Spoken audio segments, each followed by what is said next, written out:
In 3 minuti il TG del quotidiano La Nazione Siciliana. La finanziaria riprende l'8 gennaio con il maxi emendamento.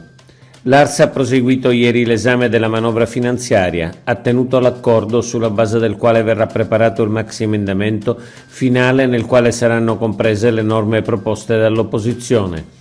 L'accordo è tenuto anche a fronte della provocazione di Gianfranco Miccichè, che ha provato a chiedere il voto segreto su un articolo. Solo 3 deputati hanno però condiviso la richiesta di voto segreto, tutti gli altri deputati dell'opposizione hanno scelto di non mettere a rischio l'accordo. L'Assemblea riprenderà l'8 gennaio con il maxi emendamento e il voto finale. Ponte, la Sicilia deve contribuire, ma in modo concertato. Il ministro del Tesoro Giancarlo Giorgetti ha detto di non trovare per niente scandaloso che le regioni più direttamente interessate dal ponte sullo Stretto contribuiscano attraverso il Fondo Sviluppo e Coesione alla realizzazione dell'opera. Concordiamo, ma il problema rimane quello della concertazione. Ogni decisione sui fondi europei e su quelli del Fondo Sviluppo e Coesione spettanti alla Sicilia va concertata con la Regione. Pensare di fare la scelta e poi comunicarla rischia di creare inutili dissapori.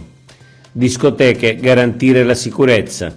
L'ennesimo omicidio dei giorni scorsi, fuori da una discoteca di Palermo, e i numerosi episodi di risse pongono un grave problema di sicurezza.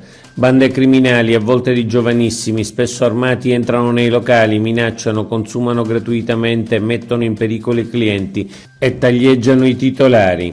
Occorre prendere atto del pericolo e intervenire. Le misure di sicurezza devono essere garantite dalle forze di sicurezza pubblica e da guardie giurate. Poter vivere con serenità i luoghi del divertimento è il parametro più evidente di una città normale. Si adottino quindi tutte le misure ordinarie e straordinarie per assicurare questa serenità. Dalla parte dei lavoratori Almaviva. Il governo regionale è al fianco dei lavoratori Almaviva. L'assessore regionale alle attività produttive Edita Maio ha incontrato a nome del governo regionale una delegazione di lavoratori e di rappresentanti sindacali dei 700 dipendenti. È necessario, ha detto Tamaio, unire le forze per individuare un percorso tecnico-normativo che possa finalmente dare certezze e risposte concrete a questi lavoratori. Peste suina, cinghiali abbattuti.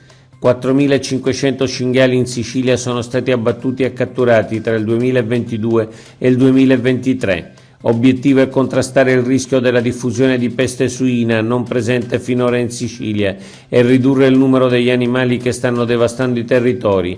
Il dato è stato reso noto da Roberta Paci, dirigente dell'assessorato all'agricoltura, nel corso di un convegno. Sempre più negozi chiudono i battenti. Nonostante le imprese iscritte nel 2023 in Sicilia siano cresciute del 10%, si assiste ad un incremento delle cancellazioni di oltre il 27% rispetto al 2022, con circa 25.700 imprese che hanno abbassato le saracinesche in questo anno, equivalente di 70 imprese al giorno. A livello provinciale sono Catania, Siracusa e Messina a mostrare il maggiore trend negativo, in controtendenza invece la provincia di Palermo e quella di Trapani. Oggi è tutto. Per l'informazione del quotidiano La Nazione Siciliana. Gli approfondimenti su www.lanazionesiciliana.eu.